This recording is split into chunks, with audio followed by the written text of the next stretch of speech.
17절에서 20절 말씀입니다. 우리 순서지에 있습니다. 다 같이 읽겠습니다. 하루는 가르치실 때에 갈릴리 각 촌과 유대와 예루살렘에서 나온 바리새인과 교법사들이 앉았는데 병을 고치는 주의 능력이 예수와 함께하더라. 한 중풍병자를 사람들이 침상에 메고 왔으나 예수 앞에 들여놓고자 하였으나 무리 때문에 메고 들어갈 길을 얻지 못한지라.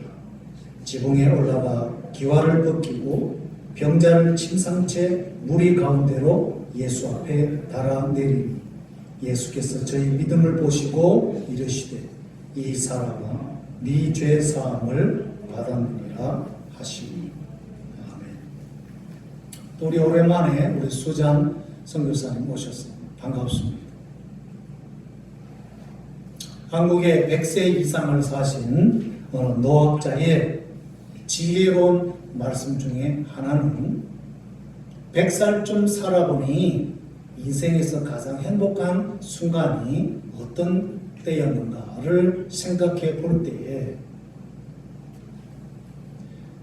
한동안은 자기의 삶, 자기 가정을 돌보는 일을 위해서 할 수 있는 대로 돈을 모으려고 했다는 것이죠. 인생을 살면서 어느 정도 돈이 필요하죠. 돈 없이는 살 수 없는 인생 아닙니까? 뭐니 해도 money잖아요. 그래서 돈이 너무 필요해서 닥치는 대로 자기 재능을 이용해서 강의도 하고 글도 쓰고 그렇게 열심히 살았다는 것이죠. 그러던 어느 날 지방에서 한 500명 정도가 모이는 그런 선생님들 모임에 강사로 와달라는 부탁을 받았다는 것이죠. 그래서 가겠다고 그렇게 약속을 했는데 갑자기 서울에 있는 아주 대기업에서 연락이 왔어요. 선생님, 우리 회사에 오셔서 우리 기업에 있는 종업원들에게 강의를 좀 해주세요. 그래서 날짜를 보니까 그 지방에 예약된 그 교원들을 위한 강연회하고 날짜가 딱 겹치는 거예요. 그랬을 때에 그 지방 강연은 서울서 내려가야 되니까 차를 타고 가야 되니까 얼마나 불편합니까? 그리고 사례비도 이 대기업에서 준다고 하는 사례 반도 안 되는 거예요. 그랬을 때 인간적으로 어느 곳을 택해야 되겠습니까? 가기에 편하고 돈도 많이 주는 곳으로 가야 되겠습니다. 지금까지는 가족 부양을 위해서 돈을 위해서 살았는데 가만히 생각을 해보니까 가기에 편하고 돈도 많이 주는 대기업보다는 선생님들에게 가서 강연하는 것이 더 보람되겠다는 생각이 들더라는 거예요. 그래서 대기업에 가서 강의하는 걸 포기하고 그래서 내가 지방 일정이 있어서 못 가겠습니다. 그렇게 하고 불편한 그 교통편을 이용하면서 지방 강연을 갔다 왔다는 그런 얘기를 하면서 그 사건이 자기 인생의 터닝 포인트가 되었다. 그게 뭐냐? 지금까지는 나와 우리 가족 부양을 위해서 닥치는 대로 돈 생기면 그곳을 갔지만 이제부터는 내가 돈보다는 다른 사람들에게 보람 있는 그런 가치 있는 삶을 살아야 되겠다. 그래가지고 그때부터는 이제 돈을 많이 모으는 그런 것보다는 보람되고 가치 있는 그런 경우 또 그런 직장을 얻으려고 애를 쓰게 되었다는 것이죠. 그래서 이제 2살이 되어가지고 인생을 가만히 뒤돌아보니까 내 인생에 가장 행복한 순간이 뭐였느냐? 내가 가진 것으로 다른 사람을 베풀고 나눠줬을 때 그 사람들이 기뻐하는 그 모습을 볼 때에 내가 정말 잘했구나, 내 인생이 보람되구나, 그걸 느낄 때 마음에 기쁨과 행복이 오더라는 거죠. 오늘 본문에 보니까 자기가 원하지 않는 병을 얻어서 중풍병자가 되었습니다. 근데 오늘 이 본문에 보니까 이 중풍병자는 그 병든 가운데서도 행복함이 있더라고요. 그 첫 번째 행복이 뭐냐? 이 병자 옆에 친구가 있더라는 겁니다. 오늘 본문에 묘사된 이 어느 중풍병자는 자신의 육신의 질병으로 인해서 사실 굉장히 애처롭고 서글프고, 그래서 온 전신이 마비가 되었으니까 움직일 수 없어서 좌절과 실망스러운 삶 가운데 있을 수 있었겠어요. 그럼에도 불구하고 오늘 이 중풍병자는 행복한 사람이에요. 왜? 이 중풍병자 옆에 친구가 있어서 침상에 누워있는 그대로 이 친구가 적어도 2사람 이상, 4사람 정도가 이 침상을 들고 예수님께 치유를 받기 위해서 도와주고 있다고 하는 것이죠. 누군가가 병들고 남의 신세를 져야 할 때쯤 되면 사실 그 주변에 있던 친구들, 많은 사람들은 다 떠나가지고, 왜? 귀찮으니까. 그 병든 사람을 위해서 뭔가 힘든 일을 해야 하고 또 필요하면 돈도 소비를 해야 되는 상황이 오니까 많은 사람들은 다 그런 병자 곁을 떠나가죠. 당자가 타국에 가서 돈을 막 쓸 때는 그 주변에 많은 친구들이, 여자들이 막 들끓었어요. 왜? 돈 때문에. 근데 어느 날 이 탕자가 돈이 없다는 걸 알고는 그 많던 친구들 다 떠나가고 여자들 떠나가고 아무도 없더라. 너무 배고파서 돼지 우리에 가가지고 돼지들이 먹는 그 쥐엄을 자기가 먹게 되는 신세가 되었다고 하는 것이죠. 우리가 인생을 살면서 좋은 친구를 많이 사귀면 좋겠지만 현실은 그럴 수가 없죠. 그렇다면 적게라도 깊게 진심으로 사귀어서 좋은 친구들을 몇 사람이라도 우리 주변에 둘 수 있다면 그게 얼마나 행복이겠느냐. 그래서 영어 속담에 A friend in need is a friend indeed. 필요할 때 내 옆에 있는 친구가 진짜 친구라는 말이 있어요. 그 사람이 진짜 내 친구인가는 내가 어려울 때 그 사람이 어떤 행동을 보이느냐, 거기서 사실 나타나는 거죠. 근데 오늘 이 중풍병자는 병들었지만 그럼에도 불구하고 행복하다. 왜? 자기 곁에 같이 있어주는 친구가 있더라는 거예요. 그러니 오늘 우리의 삶이 뭐 영적으로, 육적으로, 심리적으로 또 어떠하든 우리의 현재 상황 속에서도 우리는 작은 행복을 찾을 수가 있다는 거예요. 내가 힘들고 어렵지만 그래도 끝까지 내 곁에서 나를 생각해주고 염려해주는 가족이 있고 남편이 있고 아내가 있고 부모가 있고 자녀가 있다면 그건 행복한 거예요. 그럼 좋은 친구는 어떻게 만드는가? 평소에 진심으로 대하고 친구가 필요할 때 베풀어주는 마음에서 친구는 생기는 거죠.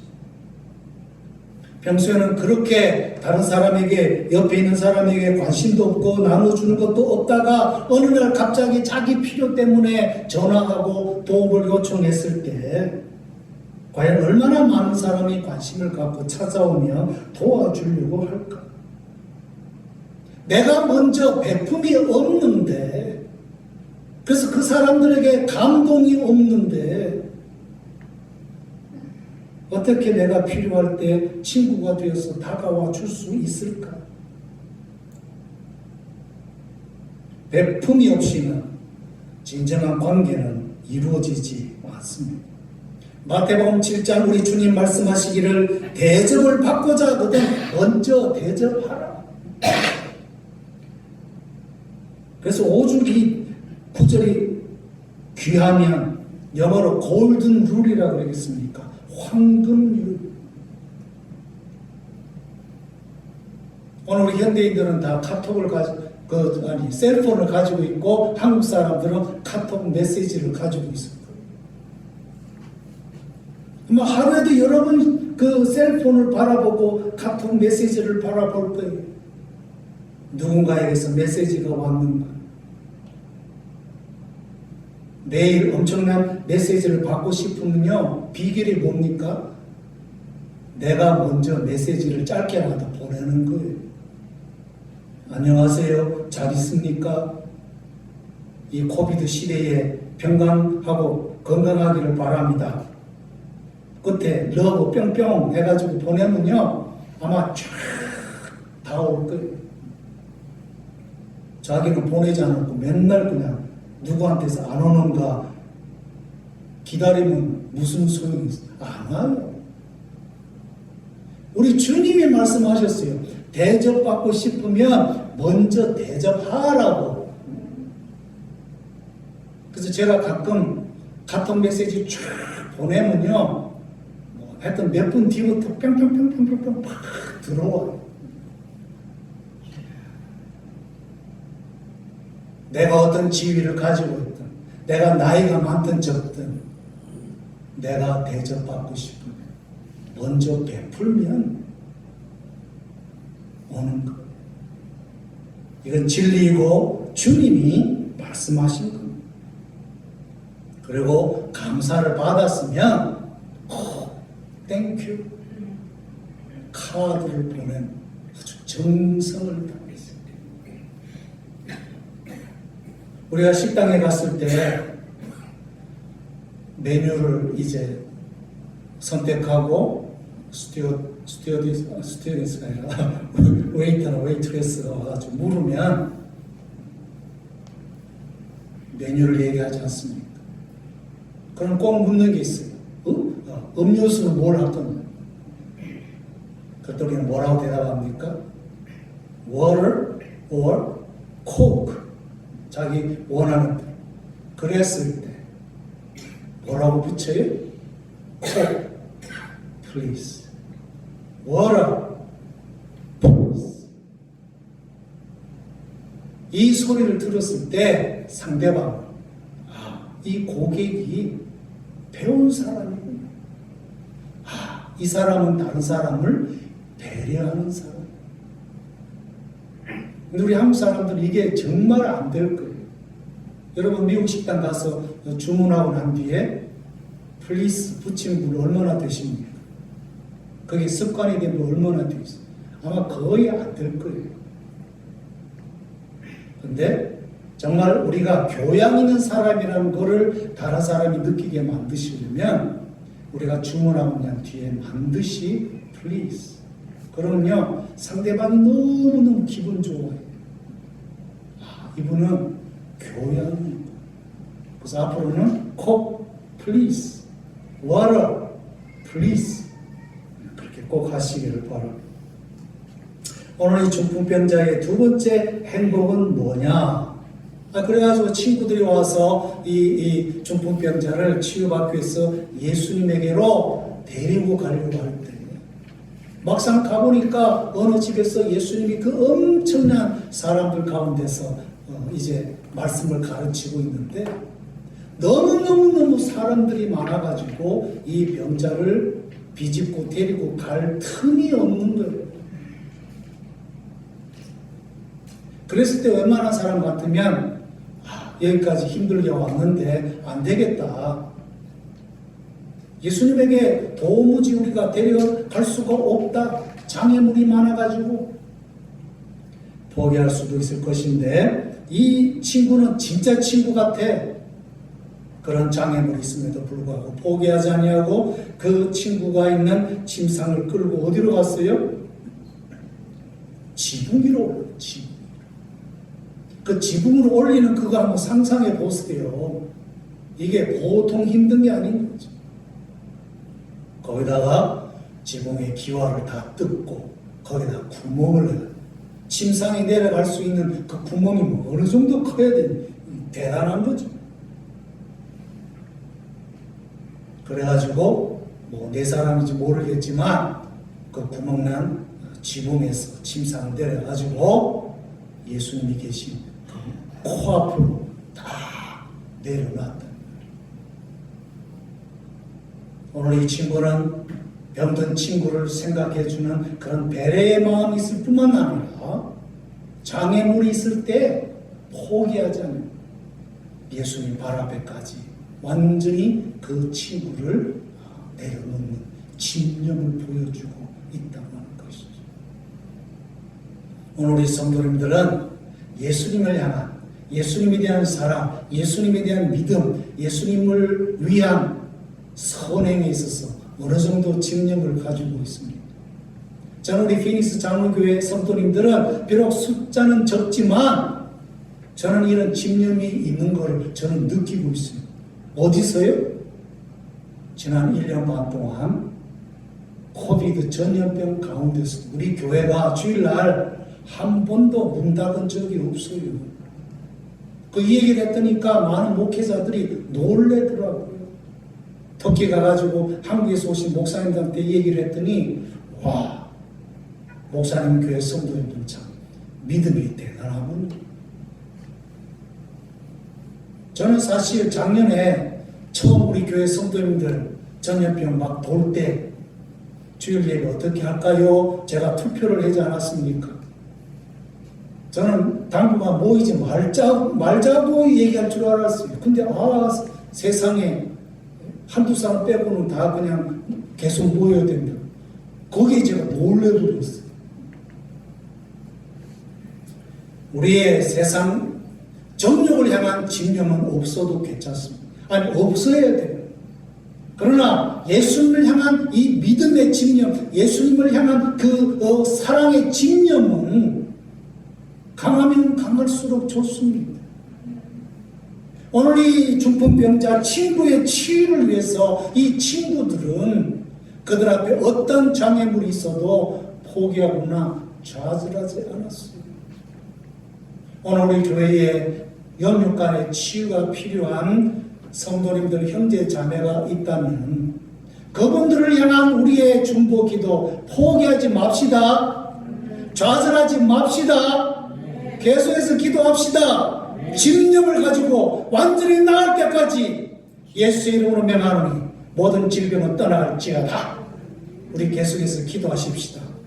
아멘. 네.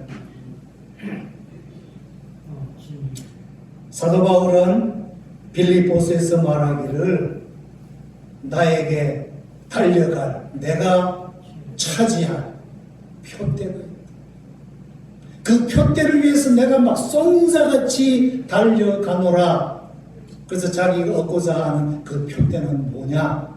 예수 그리스도 안에서 자기가 영육간에 완전히 부활하는 것입니다.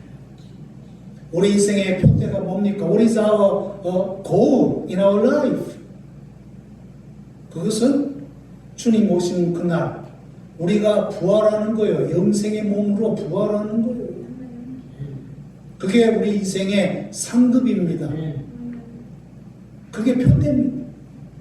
그 일을 위해서 우리는 열심히 앞으로 가야 됩니다. 어떤 장애물이 있어도 포기하지 말고 좌절하지 말고. 우리 인생이 지금 가면 갈수록 전염병으로 여러 가지 전쟁의 그런 소문으로 힘들어지지만 우리는 이 믿음만큼은 포기해서는 안 될 줄로 믿습니다. 오늘 이 중풍병자는 행복한 거예요. 그 질병 가운데서도 좋은 친구가 있고 예수님께 나아갈 때 장애물이 있어도 포기하지 않더라는 거예요. 얼마나 좋은 친구가 있어요. 정말 이 중풍병자는 질병 속에 행복한 거예요. 그다음 마지막 행복은 무엇입니까? 예수님의 터치를 받았다는 거예요. 특별히 어떤 터치, 어떤 치유입니까? 죄사함을 받은 거예요. 오늘 본문에 우리 주님이 말씀하지 않습니다. 육체적인 그 치유 이전에 영적인 치유, 이 죄의 치유를 예수님이 해주시면서 이 사람들의 믿음의 열정 때문에 네 죄가 사함받았느니라. 저는 치유 중에 치유는 우리의 죄의 문제가 해결되는 거기에 있는 줄로 믿습니다. 아무리 육신적으로 치유한들 죄의 문제가 해결되지 않으면 무슨 소용이 있겠어요? 이 죄의 문제가 해결되지 않으면 우리는 영원히 죽습니다. 아니 이미 죽었어요. 영적으로. 에베소서 2장에 말씀하시기를 너희의 허물과 죄로 죽었던 너희를 하나님이 그리스도의 십자가와 부활로 살리셨느니라. 그래서 누구든지 예수 그리스도를 믿으면 이 영의 질병이 죄의 병이 낫게 되어진다는 거예요. 그 영의 질병인 죄가 해결되어지면 이 육체의 질병도 저절로 낫게 되는 것이에요. 그래서 이 영적인 질병, 죄와 육체의 질병은 서로 관련이 있다는 거예요. 이 중풍병자는 무엇 때문에 이런 중환병에 걸렸을까요? 뭐 어떤 성적인 그런 범죄도 있을 수 있겠어요. 또 마약 같은 상습적인 그런 금지 그런 물을 복용한 것 때문에 생길 수도 있지 않겠어요. 아니면 음식이 너무 그냥 과도하게 탐심으로 먹다 보니까 생길 수도 있고, 아니면 평소에 화를 너무나 잘 내가지고 분노 조절이 안 되어서 갑자기 그냥 뇌졸중이 생겨가지고 중풍이 올 수도 있지 않겠습니까? 오늘 예수님은 이 중풍병자의 근본 원인이 그 사람의 죄와 연관된 것을 파악하시고 이 사람의 병의 근본인 죄를 먼저 사해 주시고 그 다음에 병을 치유해 주시고 있습니다. 그래서 오늘 이 중풍병자가 받은 세 가지 그리고 가장 귀한 행복을 누리게 된 것이죠. 그런데 오늘 본문에 보면 처음부터 끝까지 이런 그 중풍병자의 치유에 대해서는 전혀 관심이 없는 그런 잘난 사람들이 있는 것을 기록하고 있어요. 그게 누구예요? 각처에서 온 바리새인들과 율법사를 소개하고 있습니다. 이 사람들은 누구예요? 성경을 많이 알고 있고 자칭 어렵게 산다고 생각하는 사람들입니다. 그런데 막상 중풍병자의 치유에 대해서는 전혀 관심이 없는 사람. 그리고 오히려 예수님께서 이 중풍병자의 영적인 질병인 죄를 사해 주시고 육체의 이제 질병을 치유해 주시려고 하니까 시비를 걸고 딴지를 거는 거예요. 아니 당신이 누군데 하나님만이 할 수 있는 죄 사한다는 선언을 할 수 있느냐? 오늘 우리 중에 누구라도 우리는 이런 사람 되어서는 안 돼요.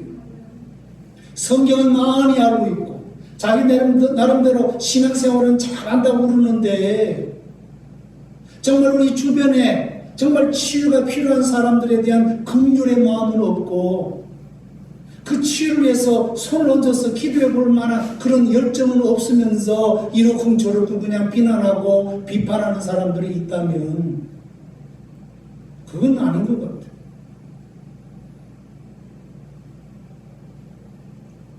그래서 오늘 예수님이 뭐라고 말씀하십니까? 여러분 생각해 보세요. 죄 사한다는 그 말이 쉬우냐 아니면 이 중풍병자의 병을 치료하는 게 쉬우냐 어느 게 더 낫냐 물어봤어요. 그 질문을 왜 하십니까? 죄 사함의 선언도 힘들지만 그 중풍병자를 낫게 하는 것도 쉬운 게 아니죠. 두 개 다 어렵다는 거예요. 다시 말하면 신적인 능력이 없이는 이것도 안 되고 저것도 안 된다는 거예요. 그래서 오늘 주님이 뭘 말씀하십니까? 내가 이 사람에게 죄의 그 사함을 얘기할 수 있는 거는 내가 그런 권한이 있기 때문에, 그런 능력이 있기 때문에, 그런 권위를 가지고 있기 때문에 그렇게 말할 수 있다는 것을 예수님이 말씀하고 있는 거예요. 무엇으로 어떻게 그 병자를 치유해 주심으로 말입니다. 예수님 안에 이 병자, 뭐 어떤 병이든 다 치유할 수 있는 능력을 가지고 계시기 때문에 그런 죄사함의 선언을 하실 수가 있는 거예요. 그러니까 이 두 개가 다 동일하다는 거예요. 어느 거 하나도 없으면 할 수 없는 거예요. 그러니 우리는 할 수가 없어요. 죄를 사할 수 있는 권세도 없고 우리 스스로가 다른 사람을 치유할 수 있는 능력도 우리는 없어요. 고작 할 수 있는 게 약을 뭐 이렇게 사주는 건 할 수 있겠죠.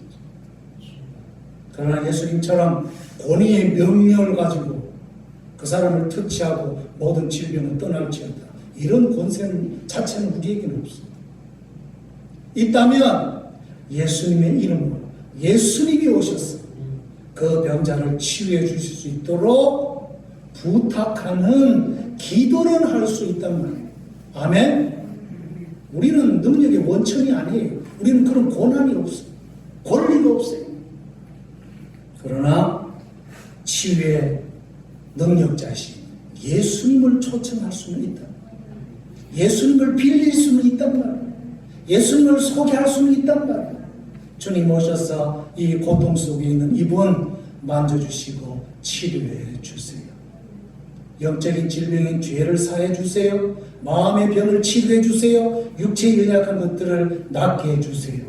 우리는 요청은 할 수 있어요. 왜? 그런 권세를 우리에게 주셨습니다. 요청할 수 있는 권세를 주셨습니다. 하나님 아버지 아들의 이름으로 기도할 수 있는 권세는 주셨단 말이에요. 그래서 우리 교회는 그런 교회로 계속 갔으면 좋겠습니다. 오늘 우리에게 필요한 것은 비판과 지적과 논쟁이 아니라 긍휼과 치유와 도움을 베푸는 것입니다. 판단은 주님의 몫입니다. 우리가 할 일은 베풀고 나누고 할 수 있는 대로 도와주는 것입니다. 오늘 지구상에 많은 이들이 울고 있습니다. 북한 동포들이 울고 있고요.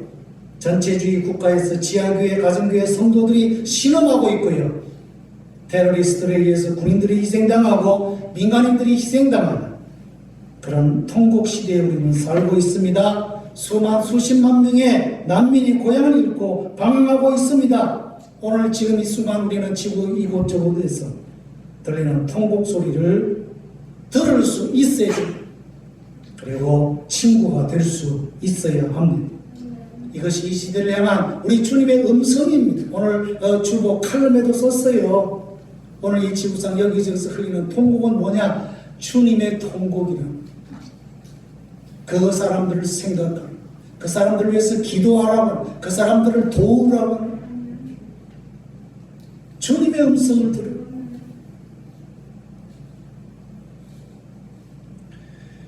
특별히 모슬렘, 우리 크리스천들에게, 미국 사람들에게 참 껄끄럽죠. 이슬람 극단주의자들이 어떻게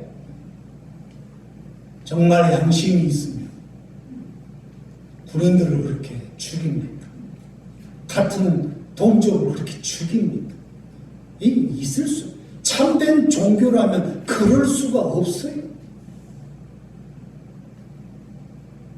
이런 이 시대 우리 성도들을 향한 주님의 음성, 저 사람들을 가슴에 끌어안고 저 사람들의 영혼 구원을 위하여 기도하라는 거예요.